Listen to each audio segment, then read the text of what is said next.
Gusto mo bang mag-relax sa ganito kagandang lugar na near Metro Manila? Na may beach at pool na ganito kaganda, na less than 2 hours away lang ito ay water park. At mga activities gaya ng bike, kayak, volleyball, frisbee at marami pang iba. Libre mo na nga din magagamit yung mga mesa o yung cottages dito. At libre ka na din makakasakay sa mga services na umiikot around the area. So tara, samahan nyo akong mag-travel papuntang Kamaya Coast ng Mariveles, Bataan. Nag-travel nga kami ng 20 minutes mula Bacoor papuntang Seaside Esplanade Terminal sa Pasay. Dahil doon kami magpa-park at sasakay ng ferry papuntang Kamaya Coast.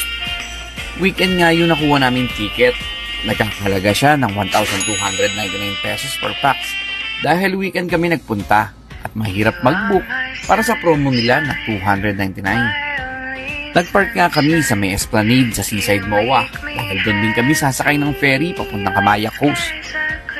First time nga namin mararating ito, kaya excited kami. Bawal nga pala magdala ng food sa Kamaya, pero kung bibili ka sa may ferry at dadali mo sa may Kamaya, ay pwede naman. Dumating kami dito sa may Kamaya ng around 9 AM at dito na din kami magbe-breakfast kasama ang family. Sobrang lawak nga ng lugar na ito. Madami kang pwedeng pagpwestuhan. First na pwede mong gawin dito ay magpa-reserve ka ng schedule sa sports and recreation kiosk nila. Dito, nag-reserve kami ng para sa inflatable at para sa kayak. Pinili nga namin yung hapon na sked para sa kayak at inflatable para hindi na masyadong mainit ang punta namin. Napaka-solid nga ng inflatable sila dito. Talagang mag-i-enjoy kayo. Then after, syempre, dito na din kami nag-lunch. Order lang kami ng foods dahil madami naman ditong pwede mong orderan ng pagkain.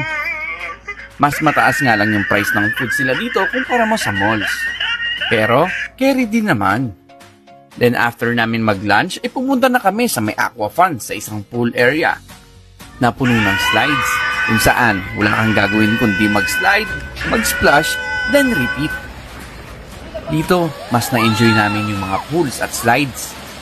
Sobrang solid din kasi. Talagang may enjoy mo dito yung maghapon sa aqua fun. Meron nga sila ditong slide na sobrang taas tapos ibabagsak ka na mabilis.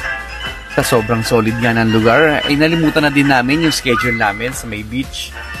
Then 4 PM, need na namin bumalik